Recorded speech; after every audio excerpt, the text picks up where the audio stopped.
நபிகள் நாயகம் ஸல்லல்லாஹு அலைஹி வஸல்லம் அவர்கள் பல சஹாபா பெருமக்களை அழைப்பு பணி செய்வதற்காக வேண்டியும் தாவா பணி செய்வதற்காக வேண்டியும் பல பகுதிகளுக்கு அனுப்புனாங்க. அப்படிப்பட்ட அந்த நபி தோழர்களிடத்திலும் நபிகள் நாயகம் ஸல்லல்லாஹு அலைஹி வஸல்லம் என்ன சொன்னாங்கன்னா, இது தொடர்பா பாருங்க, புகாரில் ஒரு ஹதீஸ் வருது.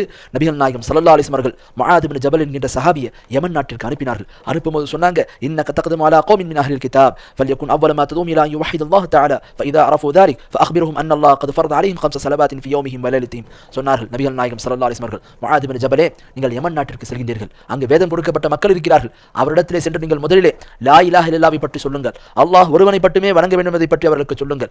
அதை அவர்கள் அறிந்து கொண்டார்கள் என்று சொன்னால், அதை அவர்கள் விளங்கிக் கொண்டார்கள் என்று சொன்னால், பிறகு நீங்கள் அந்த மக்களிடத்திலே சொல்லுங்கள், அல்லாஹ் உங்கள் மீது 5 வேளை பகலிலும் இரவிலும் தொழுகை 5 வேளை தொழுகையை கடமையாக்கி இருக்கிறான் என்பதை இரண்டாவதாக சொல்லுங்கள் என்று சொன்னார்கள். ஆக இஸ்லாமிய மார்க்கத்தில் ஒரு மனிதன் மக்கள்கிட்ட முதல்ல சொல்ல வேண்டிய விஷயம் என்ன? லா இலாஹ இல்லல்லாஹ். ஏன் இந்த லா இலாஹ இல்லல்லாஹ்வை சொல்வதற்காகத்தான் அல்லாஹ் நபிமார்களை என்ன செய்திருக்கிறான், இந்த உலகத்திலே தூதர்களாக அனுப்பியிருக்கிறான் என்பதை நமக்கு தெரியப்படுத்துறான்.